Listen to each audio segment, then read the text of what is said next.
Hi friends, welcome to ஜீனட்ஸ் world. இன்றைக்கி நம்ம சேனலில் ஒரு ஈஸியான சிம்பிளான ரெசிபி தான் பார்க்க போகிறோம். ஆனால் ரொம்ப டேஸ்டான ரெசிபி. அதான் மசாலா எக் சோயா. இது எப்படி பண்ணுறதுன்னு பார்க்கலாம். நான் இங்கே பேனில் ஒரு 2 ஸ்பூன் எண்ணெய் விட்டுக்கிறேன். இப்போ அதில் நம்ம 3 எக்கை போட போகிறோம். அதுக்கு தேவையான அளவு உப்பையும் போட்டுக்கோங்க. இதை நம்ம லேசாக கிண்டி விட போகிறோம்.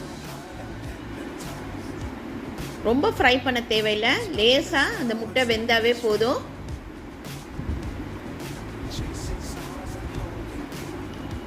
இப்போ நல்லா வெந்துருச்சு. இதை நம்ம ஒரு பிளேட்டில் ட்ரான்ஸ்ஃபர் பண்ணி வச்சிடலாம். இப்போ மெயினான இன்க்ரீடியண்டான மீல் மேக்கர் அதாங்க இந்த சோயா பாலை வறுக்க போகிறோம். இதில் 1 ஸ்பூன் எண்ணெய் விட்டுக்கோங்க.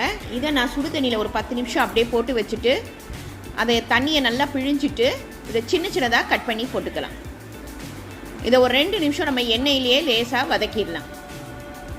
இப்போ இதை ஒரு பிளேட்டில் நம்ம ட்ரான்ஸ்ஃபர் பண்ணி எடுத்துக்கலாம்.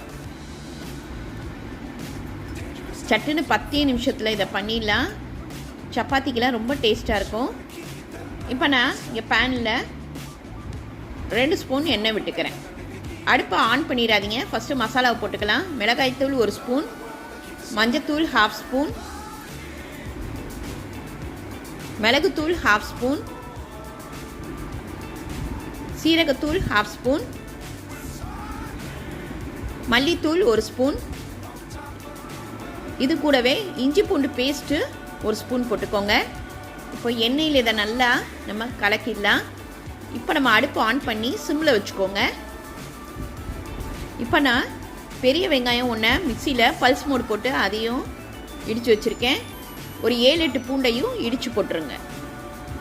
இப்போ இது மசாலாவோட நல்லா வதக்கட்டும். கொஞ்சமாக தண்ணி ஊற்றிக்கோங்க, ரொம்ப ஊற்றிட வேணாம். ஒரு 1/4 கிளாஸ் ஊற்றினா போதும். இப்போ பச்சை வாசனை போகிறதுக்கு இதை நல்லா வதக்கிடலாம். மேலே நல்லா எண்ணெய் படர ஆரம்பிச்சிருச்சு பாருங்கள். இப்போ பச்சை மிளகா 1 கட் பண்ணி போட்டுருங்க.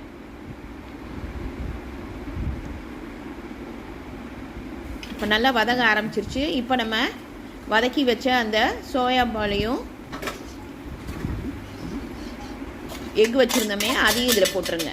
இப்போ மசாலா இந்த சோயா பாலோட முட்டையோட நல்லா கலக்கிற மாதிரி நல்லா கிண்டி விடுங்க. ஒரு 2 நிமிஷம் அடுப்பில் அப்படியே இருக்கட்டும். 10 நிமிஷத்தில் இந்த மசாலா எக் சோயா பண்ணிடலாம். கடைசியாக கொத்தமல்லியை தூவி விட்டுருங்க. இது ரொம்ப ஈஸியான ரெசிபி. இன்றைக்கி இதை ட்ரை பண்ணி பாருங்கள். லைக் பண்ணுங்கள், ஷேர் பண்ணுங்கள், ப்ளீஸ் சப்ஸ்கிரைப் பண்ணுங்கள். உங்கள் கமெண்ட் எனக்கு அனுப்புங்க. தேங்க்யூ.